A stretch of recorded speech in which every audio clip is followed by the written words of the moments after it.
Hola, bienvenidas y bienvenidos todos. Gracias por venir. Vamos a hacer esta presentación en el contexto de estas reuniones clínicas. Eh, este tema lo teníamos presupuestado hace algunos meses atrás, que se trata del manejo avanzado de la vía aérea y algunas actualizaciones con respecto a las últimas guías, sobre todo en estos tiempos de COVID. Soy el doctor José Miguel Gutiérrez y soy urgenciólogo acá en el Hospital de Quillota.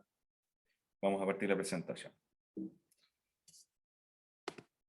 Entonces, muchos de nosotros en los últimos meses, en los últimos años, probablemente nos hemos visto frente a esta situación, que es tener que intubar a un paciente crítico y tener que adaptar todas nuestras técnicas basado en las últimas normas, sobre todo considerando el COVID. Y hay mucha bibliografía al respecto que nos puede decir qué es lo más adecuado al momento de manejar, sobre todo un paciente crítico en el contexto de la urgencia. La mayoría de las guías que hay están pensadas como para el contexto anestésico, muchas veces con un paciente que va a entrar a pabellón y en el cual uno tiene la posibilidad, por ejemplo, de preevaluar el riesgo anestésico y tiene el tiempo de poder prepararse, en la mayoría de los casos, para una vía aérea difícil. Eso rara vez nos puede ocurrir en la urgencia, donde de forma casi transversal la vía aérea va a ser difícil y tenemos que estar acostumbrados a pensar que siempre va a ser así, por lo tanto siempre tener lista un segundo plan. Nos podemos encontrar así con casos bien complejos, por ejemplo, pacientes que tienen alteraciones anatómicas propias de él y en el cual la intubación va a ser sumamente difícil y que vamos a tener que ocupar dispositivos que son distintos y que se los voy a ir mostrando más adelante. Este es uno de ellos que se llama TrackFlow, que es un dispositivo creado por el equipo argentino de vía aérea y que nos permite como un videolaringoscopio, pero con un canal a través del cual se puede pasar el tubo endotraqueal. Hay de estos, se deben tener en mercado, algunos de ellos son desechables, otros son reutilizables, cuestan alrededor de $100, no son tan caros, ¿ya? Y pueden ser una alternativa en caso que usted no disponga de recursos como para poder comprar un videolaringoscopio. Continuando con todo este pensar qué tipo de pacientes puede ser difícil de manejar, tenemos, por ejemplo, pacientes de estas características, que a diario yo creo que nos llegan dentro de nuestro servicio de salud, que tienen una apertura oral que está disminuida, es decir, una distancia interincisiva o interencida en este caso, con alteraciones en la dentición severas. ¿Ya? Muchas veces también esta disminución de la apertura puede ir relacionada con artrosis de la articulación temporomandibular, que puede ser crónica, entre otras alteraciones. Y por supuesto que ahí va a ser mucho más difícil el introducir un laringoscopio y vamos a tener que optar por otras vías o prepararnos en caso de que sea un fracaso la invasión de nuestra vía aérea. Otras alteraciones anatómicas que podemos ver, y si pensamos particularmente en los pacientes pediátricos, está que proporcionalmente tienen un occipucio más grande, así que tienden en decúbito supino a flectar un poco la cabeza, y eso empeora nuestra laringoscopía. Por eso muchas veces se prefiere, por ejemplo, en el caso de los infantes, poner un apoyo en la región dorsal o en la espalda, cosa de levantar y dejar la cabeza caer un poco hacia atrás, ¿ya? Lo mismo pasa con el hecho de que tienen proporcionalmente segmentos de mayor tamaño, como la lengua, las tonsilas, las adenoides, también pueden ser algo que puede dificultar el paso, por ejemplo, de un tubo endotraqueal o la visualización. Tienen una tráquea, una laringe que es cónica versus la del adulto, que también dificulta un poco más la intubación y el paso de los tubos endotraqueales. Y por supuesto que al momento de pensar en las consideraciones fisiológicas, hay que tener en consideración el tamaño pulmonar, los volúmenes corrientes, ¿ya? Y la edad del paciente, que habitualmente, igual que en el paciente adulto, lo vamos a estimar basado en su talla. También tenemos situaciones en las cuales, independiente de que el paciente pueda tener buenas condiciones, en este caso sea un paciente joven, pero que está en el prehospitalario, por ejemplo, donde uno tiene que estar muy incómodo tratando de intubar si es que está indicado, ¿ya? Que vamos a revisar eso un poco la bibliografía que hay al respecto, eh, pero son condiciones en las cuales si es que hay que llegar a invadir la vía aérea, muchas veces uno está muy incómodo, está en una situación no ideal, muchas veces está invadiendo la vía aérea y está en un contexto de un paciente que puede estar en el suelo, o en una camilla mientras la ambulancia se está moviendo, y eso dificulta el manejo de estos pacientes. También nos vamos a encontrar en algunos casos con pacientes que no podemos movilizar mucho la columna cervical. En estos casos sabemos que tenemos que retirar el collarín cervical, tenemos que mantener la fijación de la columna y pensar que de entrada sería una buena idea ocupar un dispositivo de apoyo como un conductor, un Gamelastic Puy, y por supuesto si usted tiene en su centro algún otro equipo como un videolaringoscopio o algo más avanzado, es una buena opción. Lo mismo pasa con pacientes que puedan tener alteraciones craneofaciales, traumáticas, graves, severas, donde no solamente es importante que tengamos un plan B nuevamente, sino que podamos ayudar a mejorar nuestra visualización basado en mejorar la aspiración, por ejemplo. Esta cavidad oral debe estar seguramente llena de sangre, pero probablemente su anatomía interior no está tan alterada. Es más que nada el problema que hay afuera, en el mentón, en el labio inferior y en el labio superior, como se alcanza a ver. Lesiones que sangran tremendamente y que nos pueden complicar una laringoscopía fácilmente. Lo mismo pasa en estos otros pacientes, donde pensar en intubar se nos dificulta bastante. El paciente a la izquierda, por ejemplo, es un paciente que en la descripción de este paper se intentó una intubación por fibrobroncoscopio vía nasal, pero también tenía muy alterada la anatomía a nivel de la orofaringe, no lograba permitir el paso. Finalmente, el paciente se le tuvo que hacer una cricotiroidectomía de urgencia y con eso se logró invadir la vía aérea. Lo mismo ocurre en el caso de la paciente que está acá, pero según la descripción de esta bibliografía, esta paciente falleció. Por lo tanto, sabemos que estos pacientes van a fallecer en un gran porcentaje, por lo menos si están en ese tipo de condiciones, y tenemos que estar preparados como para poder manejar la situación y poder identificar rápidamente qué pacientes puedo intubar, cuáles puedo manejar de otra manera, cuáles pueden ser ventilados, cuáles no, y cuáles requieren una vía aérea quirúrgica. Los objetivos de esta presentación entonces son revisar la técnica de manejo de vía aérea avanzada, conocer los dispositivos que tenemos actualmente en el mercado, discutir algunas aproximaciones basadas en la bibliografía, en las últimas guías, y hablar un poquito de cómo lo hacemos en el prehospitalario.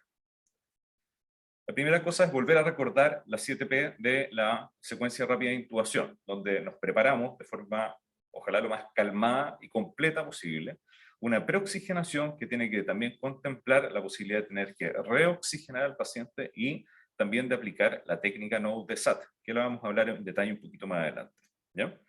La optimización de la preintubación que se puede lograr con algunos medicamentos como el fentanilo, la lidocaína, ¿ya? Y con eso podemos ayudar un poco al paciente a que se relaje, mejore su preoxigenación, ¿ya? Y disminuya un poco la resistencia que va a tener a, por ejemplo, los sedantes o el bloqueo neuromuscular. La inducción y la parálisis para poder dormir al paciente, hacer que se logre la hipnosis, la amnesia del episodio, la analgesia, la anestesia, y la parálisis justamente, y de hecho el principal objetivo que tiene es la facilitación de la laringoscopía. En realidad eso es lo principal y otras cosas pueden ser más secundarias, pero lo principal de todo es facilitar la laringoscopía al operador. La posición sigue siendo un campo como de continuo desarrollo. Hasta hace algún tiempo atrás se abogaba por una posición de olfateo transversal a todos los pacientes. Y hoy día en realidad se ha visto que esa posición de olfateo es muy variable de paciente a paciente. Lo que sí se recomienda es que no sea una hiperextensión brusca para todos, sino que intente hacerse una posición de olfateo, pero adaptada a cada paciente. A veces eso se puede lograr, por ejemplo, mientras yo estoy haciendo la laringoscopía con la mano izquierda, tomando la cabeza del paciente con la derecha y adaptándola a la posición más idónea hasta que yo logro mi mejor laringoscopía, mi mejor visión de las cuerdas vocales, y le pido, por ejemplo, al kinesiólogo que está ahí al lado mío, que me afirme la cabeza ahí y podamos intubar al paciente, ojalá el primer intento. Pasa también, por ejemplo, en los pacientes obesos, en que uno puede ocupar la posición en rampa. Eso también ha logrado disminuir el riesgo de fracaso de las intubaciones. Esto significa poner una cuña de aproximadamente 30 grados que inicia en la columna dorsal y va subiendo con el paciente, pero que tiene un plató, digamos, como un segmento aplanado en la parte donde va la cabeza del paciente, y con eso el paciente queda como semisentado, pero con la cabeza en plano. ¿Ya? Esa posición en rampa permite que las partes blandas del cuello se distribuyan de una forma que van más hacia caudal y no aplastan la vía aérea. ¿Ya? cuando uno, eso sí, cuando va a tener que hacer una intubación en posición de rampa, tiene que estar claro que también la posición del operador, de nosotros, es un poco dificultosa, en el sentido de que vamos a tener que probablemente subirnos arriba de un escabel o vamos a tener que adoptar una posición en la cual vamos a necesitar apoyo del resto del personal para poder conseguir la mejor visualización, porque es un paciente que va a estar, como les decía, semisentado. Consideremos todas estas cosas, porque por ejemplo en ese tipo de pacientes, los obesos, las curvas de tolerancia en la preoxigenación son drásticamente más cortas. Si nosotros vemos esto en un gráfico de tiempo, sin ventilación y de la saturación de oxígeno, rápidamente los pacientes, por ejemplo, los niños, las embarazadas, los obesos o cualquier paciente que tenga una presión intraabdominal aumentada va a tener tiempos de preoxigenación más prolongados necesarios y además tiempos sin caer en apnea, tiempos sin caer en hipoxemia durante la apnea, que van a ser más cortos. ¿Ya? Por lo tanto, tenemos que tratar de optimizar esto para poder minimizar también la principal complicación de la intubación, que es la hipoxemia severa, y por supuesto que el daño neurológico o incluso la muerte del paciente.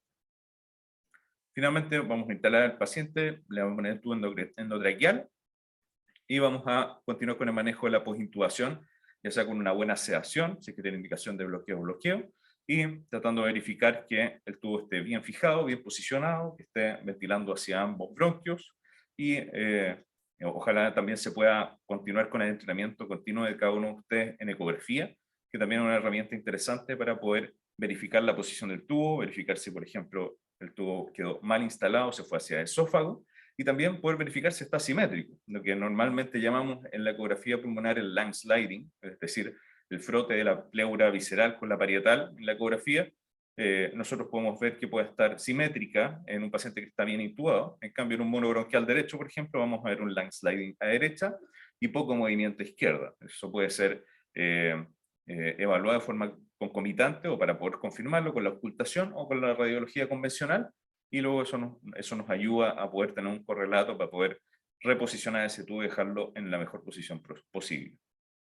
El problema está en que en la urgencia muchas veces no tenemos tiempo para poder evaluar a los pacientes y determinar su riesgo de vía aérea difícil. Se han hecho montones de algoritmos, acrónimos, entre otras cosas, para poder recordar cuáles son los problemas que tenemos en la vía aérea. Algunos de ellos, o los más utilizados, por ejemplo, los recomendados por la TLS, es el acrónimo LEMON, que quiere decir, mire externamente si el paciente se ve difícil de forma subjetiva, si tiene evaluar el 332, que es la distancia interincisivos, la distancia tiromentoniana y la distancia de los ioides al tiroides. El malampatí, que es uno de los elementos que tiene mayor impacto, pero que por supuesto requiere la cooperación previa del paciente para poder definirse. La obstrucción de la vía aérea, por supuesto que es un elemento que es independiente, la obesidad y la inmovilidad del cuello, pensando por ejemplo en los pacientes politraumatizados. Entonces pensemos en estos pacientes que nosotros nos va a llegar, y una de las aproximaciones que tenemos más bruscas va a ser el enfoque CRATCH.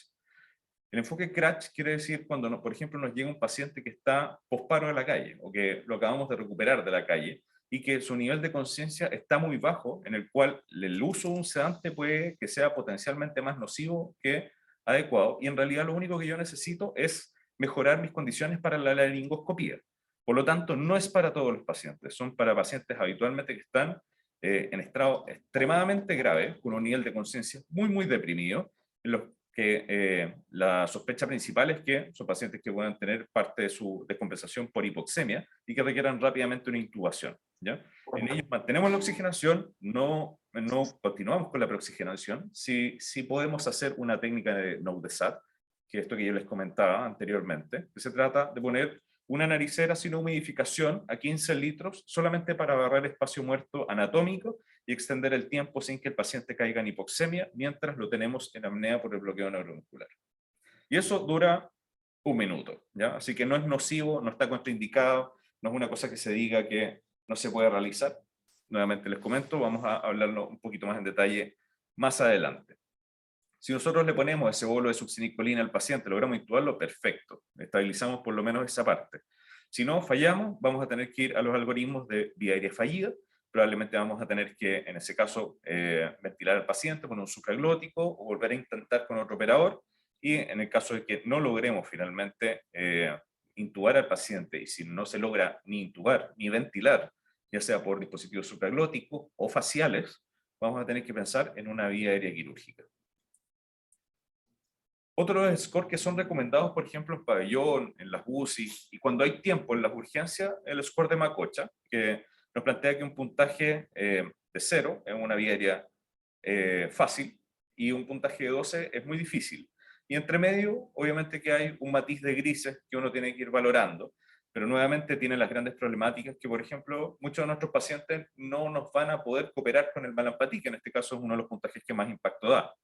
Imagínense un paciente añoso, o que está comprometido con ciencia, o que está con un accidente vascular, o que está politraumatizado, ¿ya? Y está con una alteración craneoencefálica, no va a ser posible quizás pedirle que me haga una apertura,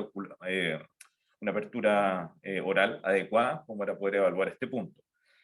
Los otros ítems son la apnea obstructiva del sueño, el cuello rígido, ya sea por fisiología del paciente o anatomía del paciente, o por algún dispositivo externo como el collarín, la apertura oral reducida, que el paciente esté en coma, es decir, que no me coopere con ningún tipo de maniobra, la hipoxemia severa, y que el anestesiólogo, es decir, que no ser anestesiólogo. Esto, no sé, para mí es discutible, pero no vamos a conversarlo ahora. Secuencia retardada es otra forma de poder aproximarnos también a estos pacientes que es bien interesante. A mí me ha tocado en algunas ocasiones hacerlo. Les recomiendo que se instruyan bien en caso de que ustedes quieran intentarlo, porque también la población de pacientes que pueden beneficiarse de esto es bien seleccionada, y en general son pacientes que son difíciles de preoxigenar y que tienen alto riesgo de caer en una hipoxemia severa cuando estamos realizando la intubación. Se basa en sedar al paciente para optimizar la preoxigenación, con una dosis de sedante que nos genere, por ejemplo, una apnea o una hipnosis completa, sino que solamente un estado en que baje el nivel de ansiedad del paciente, mejore su nivel de cooperación, el paciente esté tranquilo, mejore su patrón ventilatorio, y que eso nos permita facilitar una vía por la cual introducir un tubo endotraqueal hacia su vía aérea, ¿no?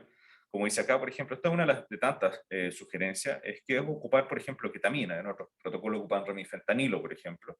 Y cuando el paciente se disocia, vamos a ponerle una máscara para poder oxigenarlo, y luego eso, el paciente, después de que satura más de 95, se deja alrededor de 3 minutos con esa saturación para poder mantenerlo bien preoxigenado de forma lenta, ya no como una secuencia rápida de intubación. Y en el momento que estamos listos, podemos ocupar el agente paralítico, el bloqueo neuromuscular, que puede ser, por ejemplo, luego de haber visto incluso las cuerdas vocales. ¿A qué me refiero? A que en estos casos los pacientes, por ejemplo, nosotros le podemos poner instilaciones o puff de lidocaína al 10%, o le podemos hacer gárgaras con lidocaína al 2%, ¿ya? Las dosis máximas incluso que se describen para esto son mayores a las que uno ocupa de forma endovenosa o en partes blandas asociadas a adrenalina, y están alrededor de los 9 miligramos por kilo. Por lo tanto, yo le puedo dar unas 2 o 3 ampollas, hacer gárgaras y tragar al paciente si es que él me coopera, antes de poder realizar, por ejemplo, una laringoscopía suave, solo con el fin de poder acercarme un poco a su vía aérea. Y las formas de aproximación pueden ser por lateral, con un fibroroncoscopio, o pueden ser por posterior del paciente, con un videolaringoscopio, y con otro dispositivo que yo quiero utilizar, por ejemplo, un BUI. En el momento que yo estoy cerca de beber, por ejemplo, las cuerdas vocales, ahí se administra la succinicolina, el rocuronio u otro bloqueo neuromuscular, y intubamos al paciente. Esas son dos aproximaciones, por ejemplo. Estas son de las guías de la 2019 de la DAS, que es la Sociedad de la Vía Aérea Difícil, que de las sociedades científicas más reputadas con respecto al manejo de la vía difícil. Esto está contextualizado en pabellón. Por ejemplo, en el primer dibujo se ve un operador al lado del paciente que está ocupando un fibrobroncoscopio, tiene un asistente que le ayuda a pasar el material, y tiene a otro colega que está atrás, que por ejemplo está ocupado de ajustar las bombas, de administrar los polos respectivos, ¿ya? Y de poder manejar a este paciente con esta técnica, que el objetivo que tiene es disminuir el tiempo de hipoxemia en pacientes de alto riesgo. Nuevamente, en ellos también podemos ocupar NodeSat.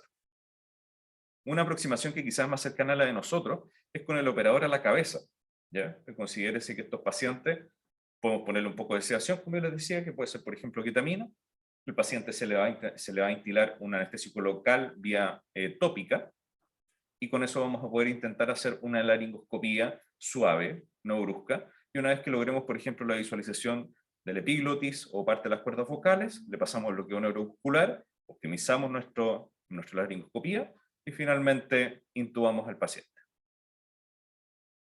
Así es como esto lo plantean en la DAS. Aplique la cánula nasal de alto flujo, que en este caso es lo que yo les decía con respecto a la técnica NOVDESAT, ¿ya? La técnica NOVDESAT partió en Estados Unidos por el equipo de Leviathan, un equipo de urgenciólogos que, buscando la posibilidad de disminuir o sea, aumentar los tiempos sin que el paciente cayera en hipoxemia cuando está en apnea por el bloqueo neuromuscular, le pusieron una cánula nasal de alto flujo en los primeros estudios y con eso demostraron una extensión del tiempo que duraba el paciente saturando bien después de haber iniciado el bloqueo neuromuscular y estar en apnea. Es decir, con eso disminuyó estadísticamente y de forma significativa las complicaciones hipoxémicas dentro de la intubación.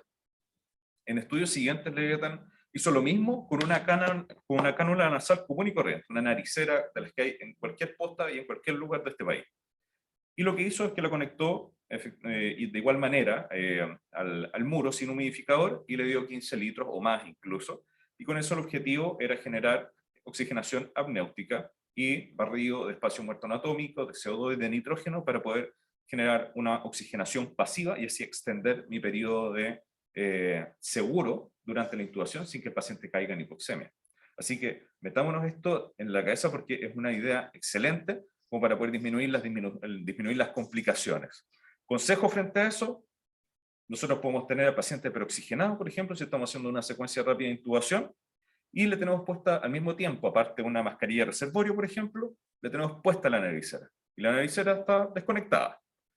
Y en el momento que yo digo que se pase, por ejemplo, el rocuronio o el bloqueo neuromuscular que elegí, le sacamos la máscara de reservorio, conectamos rápidamente la naricera y con eso va a empezar a funcionar inmediatamente, ¿ya?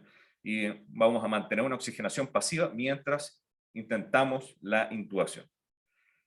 El siguiente paso que recomienda la DAS es hacer el tratamiento tópico, es decir, disminuir la sensibilidad de los pilares faringios, de la faringe y de la laringe proximal. Y eso lo pueden hacer con estos sprays al 10% de lidocaína, que sean 20 a 30 sprays, que van a ser, cada spray es aproximadamente 0,1 ml.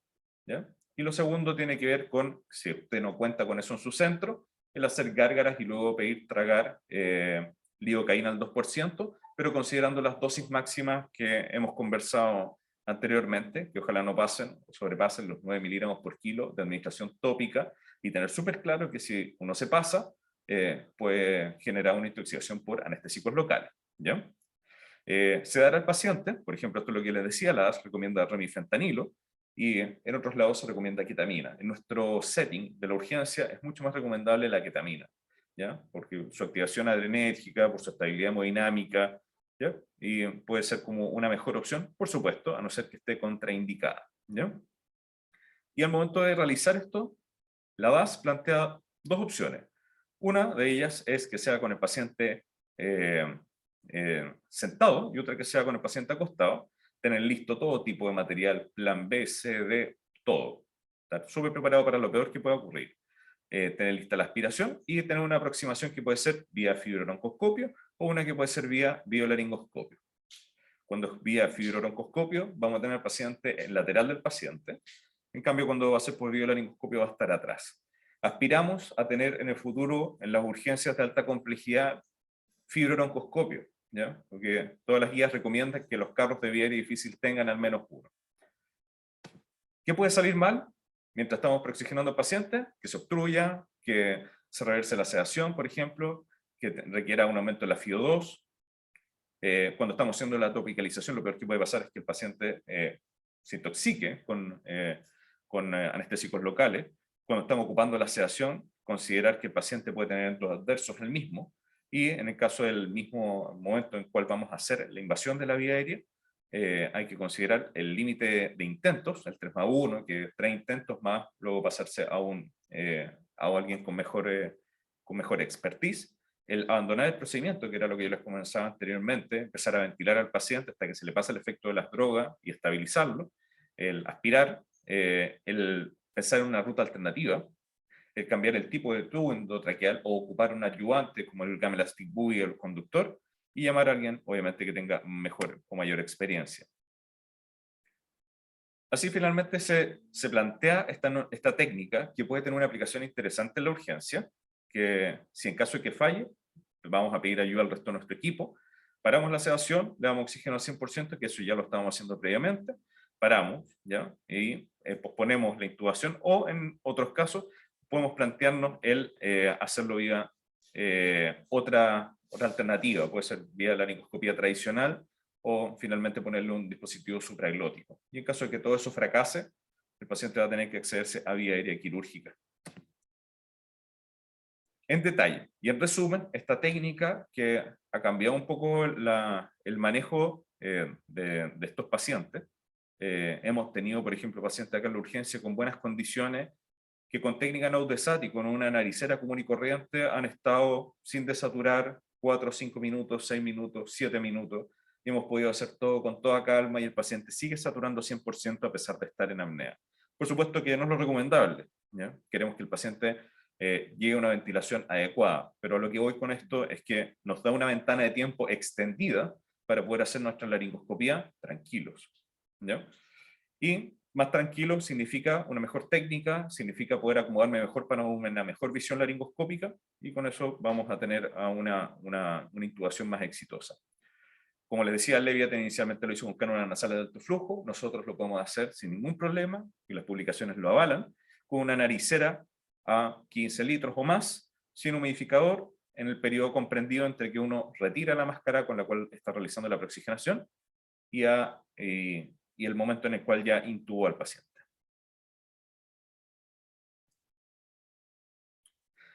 Ahora, otro tema importante con respecto a esto es meternos en los algoritmos de vía aérea y difícil, y de ahí en más, yo creo que una de las cosas importantes es tener claro con qué podríamos contar en el mercado y qué evidencia tienen para su uso o su utilización.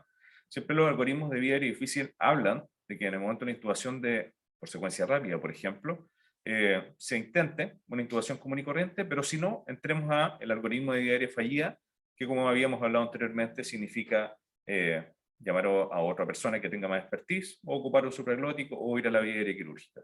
Y lo que yo les hablaba inicialmente, que eran elementos como la técnica Crutch, que era un paciente que está sin respuesta, totalmente inconsciente, por lo tanto no necesita una gran cantidad de sedación, y está cercano a la muerte, podemos pasarle un bolo de bloqueo neuromuscular e intentar la intubación inmediatamente. En esos casos es bueno que nosotros empecemos a conocer los dispositivos y complementos que hay a la vía aérea, ¿ya? Vamos a repasar esto rápidamente para después terminar de los algoritmos de vía aérea difícil. Y bueno, todos conocemos las cánulas orofaringeas y nasofaringeas. Las nasofaringeas se ha visto que tienen una efectividad bastante similar. El único problema que tienen es que da un poco temor de ocuparlas en los casos de que pacientes con fracturas de cráneo o traumatismo encefalocraniano o lesiones craneofaciales. La máscara facial y el autoinflable, por supuesto que es de gran ayuda. Los dispositivos de alto y bajo flujo de oxigenoterapia. La aspiración, fundamental. El material clásico para intubación, ya sea estamos hablando de tubos endotraqueales, máscaras laringeas, gamelastic buoy, conductores, laringoscopio, y siempre tener un plan B, es decir, estar preparado siempre pensando que existe una posibilidad mayor a la habitual de que esta intubación fracase, considerando varios factores. Uno, estamos en la urgencia, por lo tanto, el paciente viene con estómago lleno, viene con una patología aguda, viene de la calle, viene con una serie de otras condiciones. Segundo, no tenemos una preparación, una expertise de intubar muchas veces al día, todos los días, ¿ya? Tercero, algunos de nosotros en algún momento, o quizá algunos de ustedes ahora incluso, no se sienten con la expertise necesaria como para poder decir que tienen una buena habilidad intubando. Y eso es legítimo, ¿ya? Y requiere entrenamiento, por supuesto. Pero una forma de evitar las complicaciones de lo mismo es siempre tener preparado a mano todo el plan B, ¿ya? No tener que pensar en que si falló recién ir a buscar la máscara laringia, sino que esté ahí al ladito. No cuesta nada, no hay para qué abrirla, que esté ahí al lado y perfecto, lo ocupamos si es que se necesita.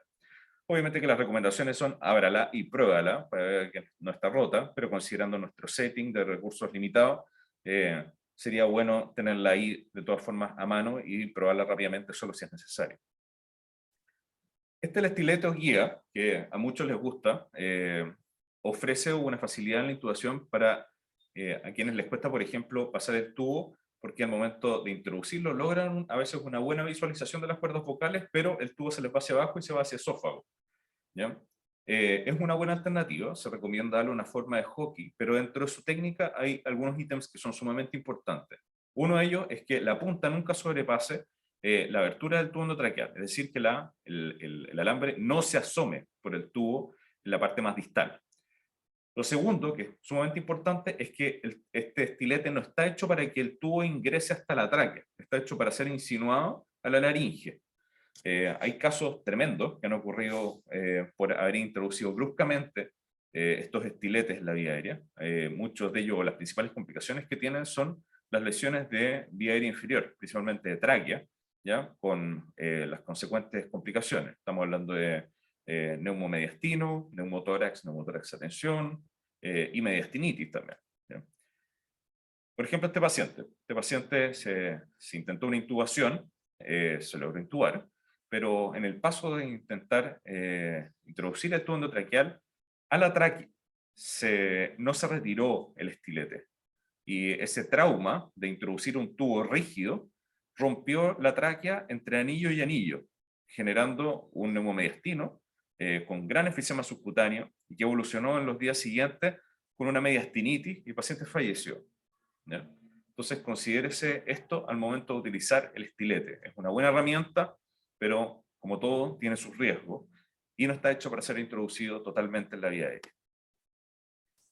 Luego está el Gamma Elastic Buggy, esta bujía plástica o palo plástico que tiene esta punta en forma también de palo de hockey, que es un poco más blanda, pero aún así puede ser dañina para los bronquios que son más pequeños. Así que se introduce muchas veces a ciegas, y yo sé que está dentro porque en la punta de este palito va a ir rozando los anillos traqueales y yo voy a sentir el deslizamiento sobre ellos, y eso es una de las cosas que son más fidedignas como para decir que entró en la tráquea, cuando yo no pude o no logré ver que se introdujo dentro de la vía aérea. La idea con este dispositivo es hacer una técnica como el Seldinger o de guía y enhebrar el tubo endotraqueal para poder llevarlo derechamente a la vía aérea inferior.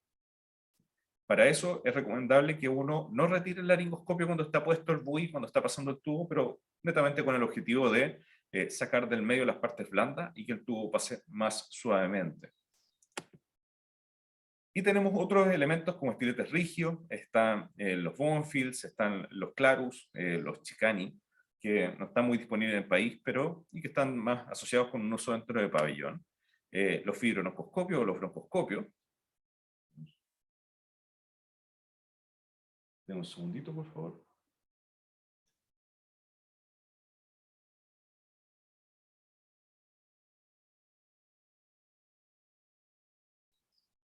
Los fibrobroncoscopios, que también son una buena opción, que también pueden tener incluso canales de trabajo, que en algunos centros se utilizan también en el contexto de la urgencia para poder hacer lavados, por ejemplo, o retirar tapones mucosos, entre otras cosas.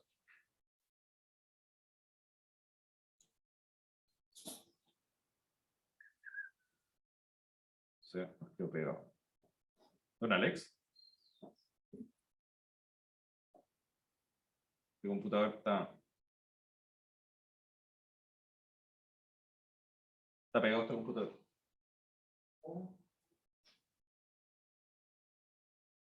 Eso. ¿Ah? Si lo reinicio, ¿se pegó la presentación? Sí, de la nada se pegó. Si lo reinicio, o sale y entra de nuevo, porque... ¿Qué está? No me deja hacer nada. Ahí pensando continuamente. Le puse eso, pero bueno, a ver. No, a ver.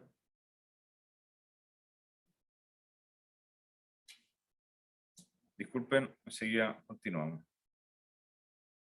A ver. Sí. No responde, no responde, no responde. Y esto es con la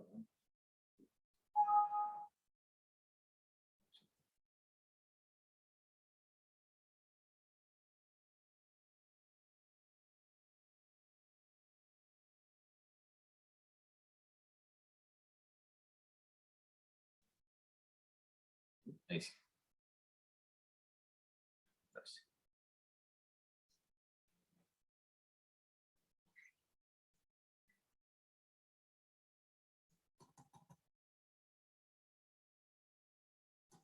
Bien. Fibrobroncoscopios, como les decía anteriormente. Luego de eso, por supuesto, videolaringoscopio. Este es uno de los más utilizados, el McGrath, lo tenemos acá en el Hospital de Quillota, pero hay de muchas otras marcas. Hay algunos que se pueden encontrar en el mercado por 500.000 pesos, por 600.000 pesos. Montones de marcas. Hay algunos que son desechables, por ejemplo, que incluso se venden con fines de entrenamiento por páginas orientales, no voy a decir nombres, pero pueden costar hasta $50, se conectan al teléfono y nos permiten, por ejemplo, entrenar. ¿Ya? El CIMAC Stort, que ha sido como uno de los mejores equipos durante mucho tiempo, sobre todo para el contexto de manejo en los pabellones. Y de ahí en adelante los Pentax, el TrueView, que es un laringoscopio, pero con un segmento de laringoscopía óptica, ¿ya? Tiene un elemento de lentes ópticos acá para poder mejorar la visualización e intubar al paciente viendo a través de él. Luego está el AirTrack que yo les comentaba, que es este dispositivo que se creó por un equipo de anestesistas en Argentina, que permite la visualización a través de este cuadrado negro, ¿ya? Que está en ese segmento, y tiene este canal por el cual va avanzando el tubo endotraqueal. También tiene un objetivo que es óptico, con una luz en la punta, y que permite la visualización del tubo endotraqueal cuando está pasando. ¿Ya? Esto facilita bastante la intubación, un dispositivo bien interesante, y no es tan caro, por ejemplo, como un videolaringoscopio. ¿Ya? Hay algunos que son desechables y otros que son reutilizables. Eso se ve así, pero tiene una pequeña pantallita que es óptica, entonces uno mira, está mirando así de cerca y va avanzando el tubo. Ah, pero como a una distancia de eso. Sí, así es. Todo esto que les estoy conversando están en las guías de la DAS, que fueron presentadas el año 2015. Con un equipo hicimos una revisión del tema para poder adaptarla a la realidad local. Les recomiendo que les echen un vistacito. En resumen, significa algunas cosas como, por ejemplo, que siempre tenga uno un plan A, ya como optimizar la posición de la cabeza, es decir, todo lo que es referente a la preparación del paciente. ¿Ya? Luego de eso, si tenemos éxito, nos quedamos tranquilos, pero si eso fracasa, siempre tener listo un plan B. Preferir un dispositivo supraglótico de segunda generación. ¿Qué quiere decir eso? Un dispositivo supraglótico que tenga aspiración hacia el estómago, es decir, poder tener la capacidad de poder introducir una sondita de aspiración para poder disminuir el contenido gástrico y así el riesgo de broncoaspiración. Cambiar de dispositivo o tamaño, máximo 3 intentos, oxigenar y ventilar, y si se declara una intubación fallida, entramos en ese algoritmo e intentamos, si no podemos ventilar, porque el paciente está en relajación muscular profunda, vamos a tener que darle una ventilación a presión positiva con la máscara de Lambú, pero si nada de eso se logra y caemos en el algoritmo de que no podemos ni intubar y no podemos ventilar, vamos a tener que caer en la cricotiroidotomía con bisturí. Y todos los algoritmos de diario difícil básicamente dicen eso, ¿ya? Y la DAS ha tratado como de poder simplificarlo de cierta manera con estos algoritmos. Si uno tiene fracaso, tiene paciente que está con bloqueo neuromuscular y durante el intento de intubación o oxigenación tiene intentos fallidos, va a tener que pedir ayuda inmediatamente. No se espere frente a eso. Si está teniendo problemas para intubar, pida un apoyo, y también es muy recomendable que si está viendo de entrada que la intubación de un paciente va a ser difícil, llame a un colega inmediatamente para que esté ahí atento. O avísele, ¿sabes que voy a intubar a este paciente? Se ve difícil, por favor, está atento, está ahí disponible. ¿Ya? Y en este caso se recomienda, por ejemplo, el abordaje cervical de emergencia con la cricotiroidectomía con bisturí. ¿Ya? Una de las técnicas que es más adecuada para nuestro medio es esta, que no ocupa kits como el Merken, que también es muy bueno, ¿ya? Un kit que viene de fábrica para poder hacer cricotiroidotomía, pero es de alto costo y no está muy disponible. Lo que sí está muy disponible es un bisturí, un bubi y un tubo endotraqueal. ¿Ya? Y frente a eso nosotros hacemos una cricotiroidotomía de urgencia, palpamos la membrana de cricoides, con un bisturí hacemos una incisión de aproximadamente unos 3 centímetros, y con eso, y con una Kelly empezamos a disecar lentamente, o derechamente vamos con el dedo y junto con el bisturí, abriendo la membrana cricotiroidea hasta poder lograr pasar un gamelastic buoy. y luego a través de ese gum elastic buoy pasamos un tubo endotraqueal que habitualmente tiene que ser más pequeño de lo que ocuparíamos de forma habitual con un paciente. Por ejemplo, si con una mujer ocuparíamos un tubo 7,75, habitualmente se recomienda pasar un tubo 6,5, 6 incluso, ¿ya? Y con eso empezamos la ventilación del paciente. La introducción del gum elastic buoy tiene que ser por esa membrana cricotiroidea hacia distal, y con eso logramos zafar de este problema. Por supuesto que está lleno de videos por todos lados y tutoriales de cómo se ocupan los videos, la técnica de Merker con el kit de Merker, pero también hay montones de videos que enseñan esto que está planteando la DAS, que es lo que se realiza dentro de nuestro medio, ¿ya? Donde hay recursos más limitados. Para eso, como les decía, palpación laríngea, vuelvo a repetirlo. Si está palpable, rotación del bisturí no entra al llegar a la membrana, deslizar el buoy, después insertar el tubo endotraqueal, ventilar y ya, listo. Bien. Si no se logra palpar, vamos a tener que hacer una disección antes de empezar a hacerlo y empezar a disecar. Empezar a disecar partes blandas, sobre todo lo que más puede dificultar la palpación es grasa, ¿ya? Y luego continuamos con el tratamiento igual. Y como resumen a todo esto, en ese plan A siempre va a ser nuestra laringoscopía, pero en el contexto de urgencia siempre tenemos que tener preparado un plan B. Y siempre tenemos que tener visualizado a lo lejos al menos un plan C. Es decir, yo sé que en esa caja que está ahí está el kit de cricotiroidotomía, o yo sé que ahí están los bisturí y las cosas como para hacer una vía aérea quirúrgica en la mínima posibilidad de que yo vaya a tener que requerirla. Pero saber que en buenas cuentas no voy a demorar excesivamente en tener que establecer este tratamiento en la rara ocasión que pueda ser necesario. Pero como les decía, es sumamente importante que estén listos los dispositivos supraglóticos, que estén listos, por ejemplo, el gum elastic buoy, el conductor metálico y todos los otros dispositivos que yo necesito para poder facilitar mi intubación. Esos eran los dispositivos que estaban de video, y los videolaringoscopios, los de fibra óptica y los broncoscopios flexibles, está establecido que tienen que estar en todos los carros de vía aérea de anestesia y particularmente en todas las urgencias. Si revisamos ahora rápidamente los supraglóticos, sepan que existen distintas clasificaciones de los mismos. No vale la pena mucho ahondar en esto. Hay algunos que se inflan, otros que no, otros que tienen canales para poder vaciar el contenido gástrico, otros que permiten intubación.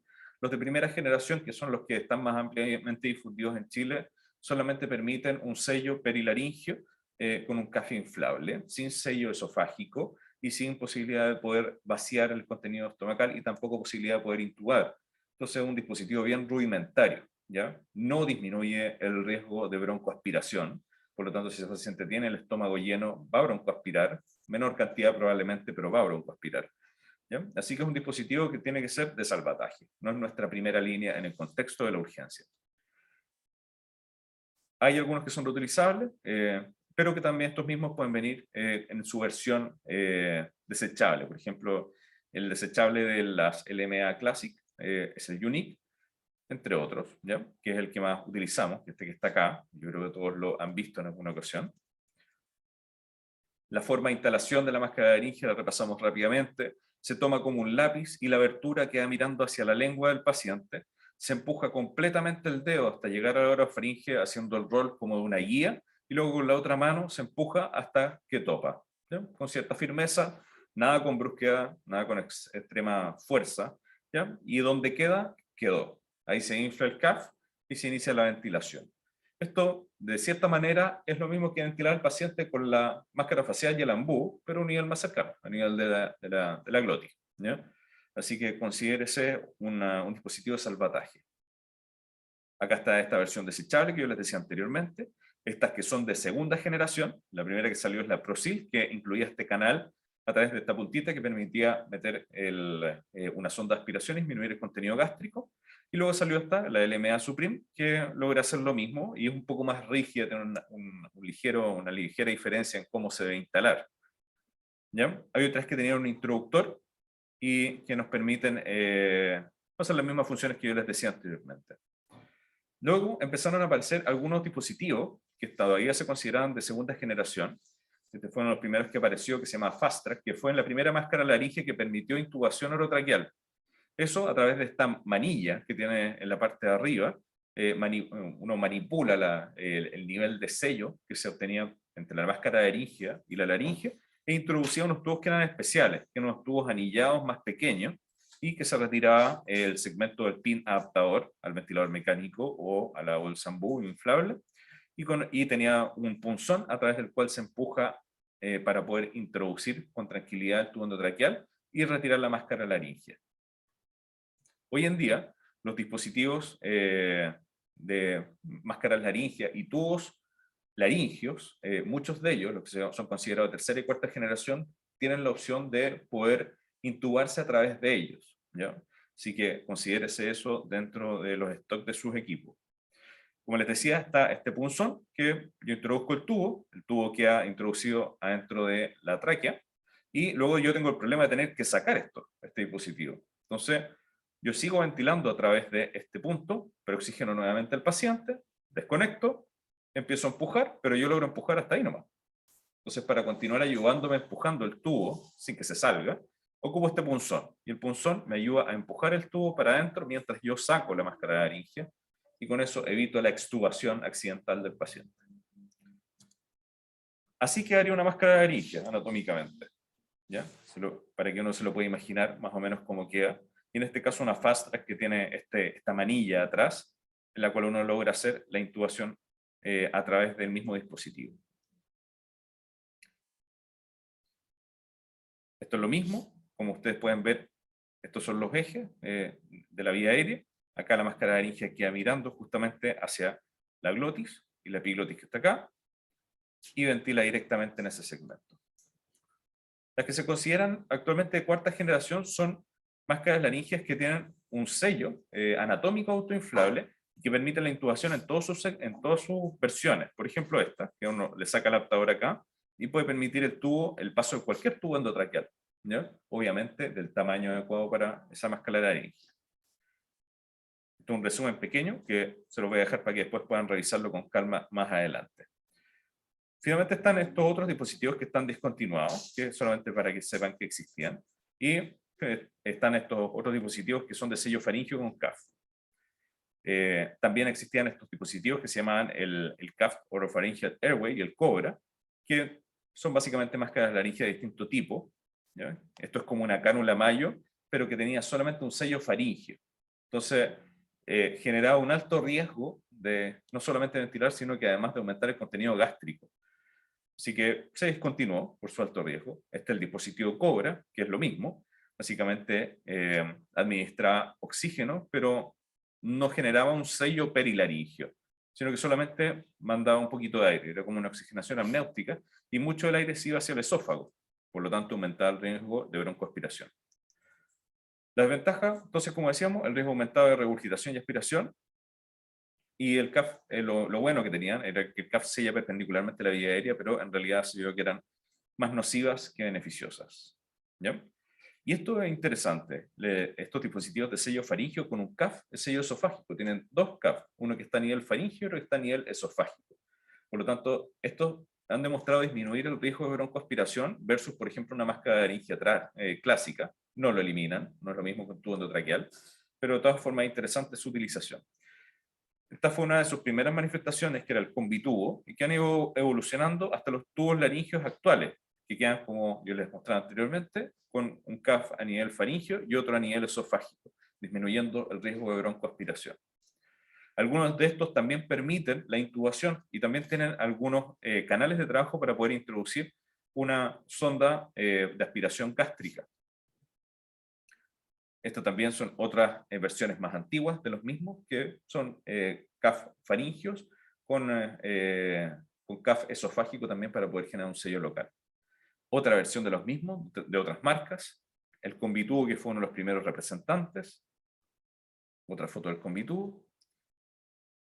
Y eso, en general, su ventaja es que minimizan el riesgo de aspiración. Eso está bastante demostrado.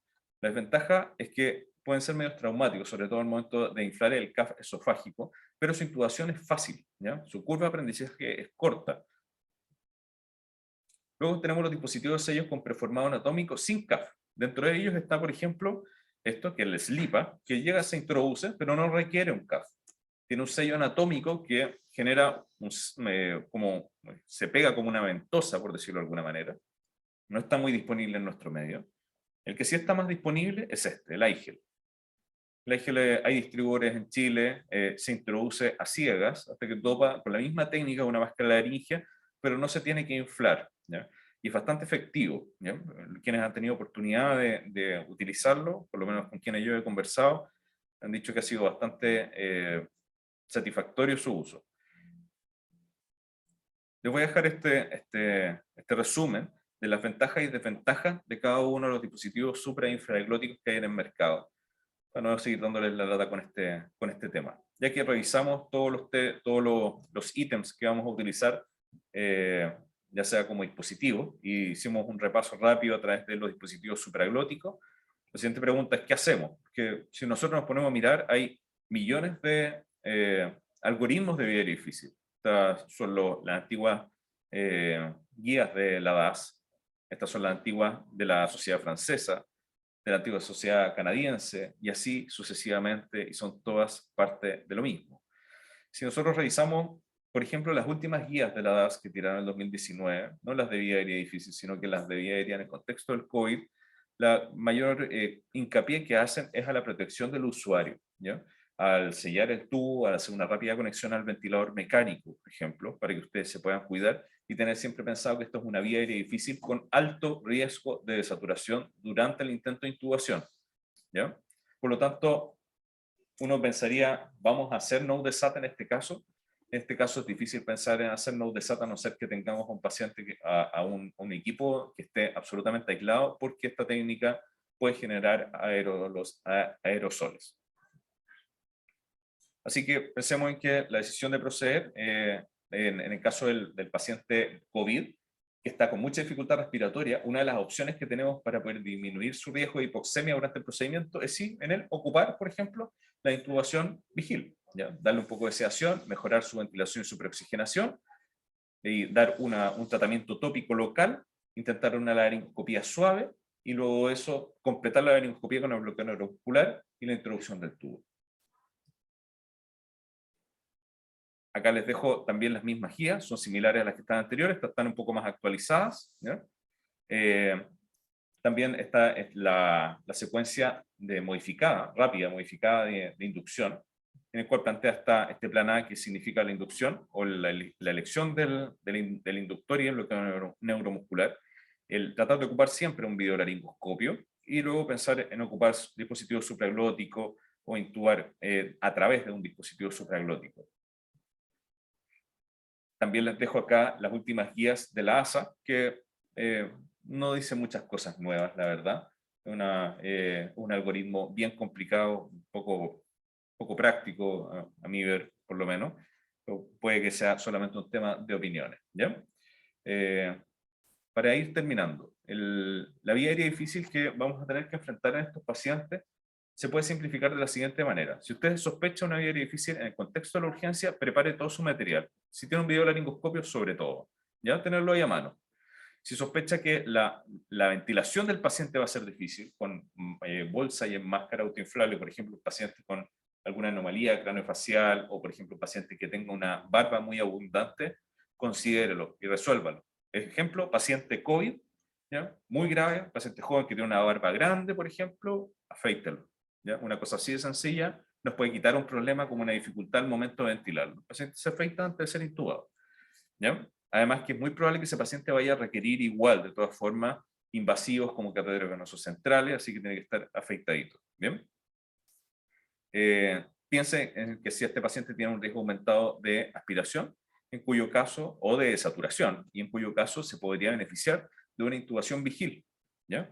Y finalmente, si es que nada de esto resulta, tenemos que caer en nuestros algoritmos de vía aérea fracasada o de vía aérea difícil, que ya hemos comentado o hemos mencionado. Esto es más de lo mismo. Esto es más de lo mismo que les he resumido o les he comentado previamente. Se los dejo para que después lo puedan revisar en casa con más calma. La vía aérea quirúrgica, para volver a comentarla brevemente, con otra forma de utilizarlo, que ya no se está ocupando tanto, pero que es interesante poder comentarlo. La intubación retrógrada. Se hace una punción con una bránula 14 o con una aguja de un catéter venoso central, puede ser, y se introduce la guía de Seldinger a través de la tráquea, pero hacia arriba, cuando llega a la orofaringe o hacia la nasofaringe, yo la tomo con una pinza, la saco y a través de esta guío un tubo endotraqueal para que se introduzca adentro de la boca, adentro de la laringe del paciente. Cuando hacemos la cricotiroidotomía, lo hacemos con la misma técnica, pero en vez de dirigir la aguja en 45 grados hacia cefálico, lo hacemos con 45 grados hacia caudal, aspirando continuamente el CAF, y cuando hay ingreso de aire a la jeringa, introducimos entonces finalmente una guía de Seldinger que nos puede permitir el hacer la intubación o el gamelastic buoy, como habíamos hablado anteriormente. Una de las cosas que también es interesante poder conversarlo es esta aproximación que se llama Vortex, que ha resumido todo lo que les estoy diciendo. Y significa tratar de imaginarse continuamente que uno está en un remolino en el cual potencialmente puede fracasar todo, ¿ya? Y uno puede partir por cualquiera de estos. Quizás yo partí ventilando con máscara facial y ambú, que es el dibujo de arriba, e intenté intubar las veces que son permitibles intubar, pero si llegué a fracasar frente a eso, voy a ocupar un dispositivo supraglótico. Si no puedo ocupar el supraglótico y quiero volver a intentar ventilar, tengo que pensar en si eso va a ser efectivo. Si no logro hacerlo, y no logré intubar, no logré ventilar con una máscara de laringe, y no logro ventilar con una máscara facial, voy a caer en el lugar más bajo de este vórtex, de este remolino, y el paciente va a terminar requiriendo una vía aérea quirúrgica. Si uno mira todo esto, como en una forma lateral, puede tener distintas etapas en las cuales va a estar manejando la situación. Puede estar arriba y todo está tranquilo, y entre más arriba nos mantengamos, mejor. Finalmente, ¿cuál es el problema? Esto es hipoxemia, ¿no? Caer más abajo en el vórtex es hipoxemia, derechamente. Si nosotros evitamos la hipoxemia, hacemos todo para poder minimizar los tiempos de intubación, estar más cómodos nosotros, extender el tiempo sin hipoxemia al paciente, no tenemos por qué caer en el punto más bajo de este vórtex y tener que recurrir a la vía aérea quirúrgica.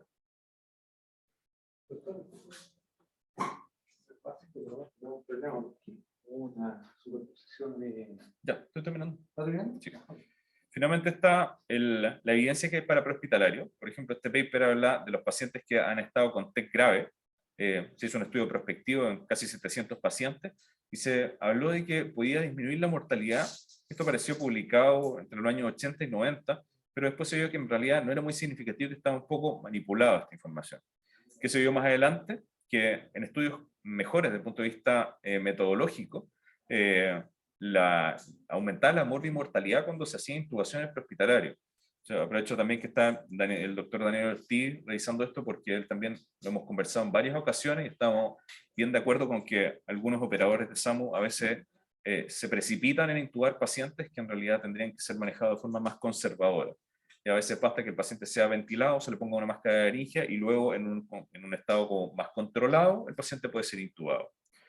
Los datos dudosos en realidad no son dudosos, ¿ya? Hoy en día es bien categórico que la evidencia que es disponible para poder intubar a un paciente en el prehospitalario no es suficiente y es más dañina que beneficiosa, exceptuando casos específicos. ¿Bien? Finalmente, para todos los que nos están escuchando, el mensaje es entrenar, ¿ya? Ahí la simulación cobra un rol importante. Si pudiesen ustedes optar por talleres de simulación o cursos que incluyan simulación en vía aérea, es algo que les va a ayudar sin duda en el manejo de estos pacientes complejos. Finalmente, limite la hiperventilación, remueva la máscara Bolsambú antes de hacer cualquier movimiento del tubo del paciente, por ejemplo, si es que usted va a movilizar al paciente. Siempre afirme bien el tubo del paciente hasta que esté fijado, ¿ya? Hay muchos episodios en los cuales el paciente se extuba por cualquier movimiento extraño y se sale el tubo. Y use comandos claros, es decir, esto ya quiere decir no solamente tenga cuidado con las partes técnicas, sino que usted como líder del equipo de salud considere habilidades blandas en el control y en la dirección de su equipo de salud para que todo salga bien. Entonces, en el prehospitalario y en el intrahospitalario de urgencia, la vía aérea es difícil per se, propiamente tal.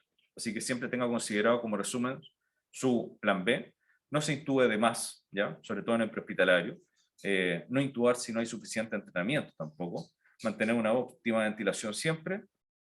estar siempre ligado a la regulación médica, que es algo que a veces a nuestro M23 quizás hay que recalcarles también, porque en verdad la evidencia de hacer esto es limitada y está pasando con cierta frecuencia. Y finalmente intentar técnicas o aproximaciones según clínica del paciente y la experiencia. Recuerden finalmente este pequeño detalle, que es la técnica de CIE, que nos puede sacar de muchos apuros, y en cuyo caso terminemos fracasando, vamos a tener que lamentablemente caer en la vía aérea quirúrgica.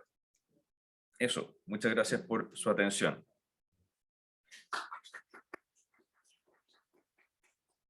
¿Alguna pregunta, duda?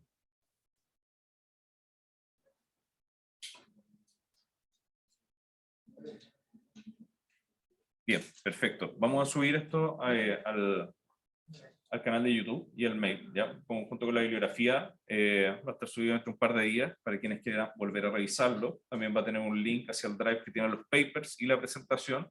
Van a estar de libre disposición para todos los que quieran volver a repasar todo esto. Dejamos hasta acá. Gracias por su asistencia. Hasta luego.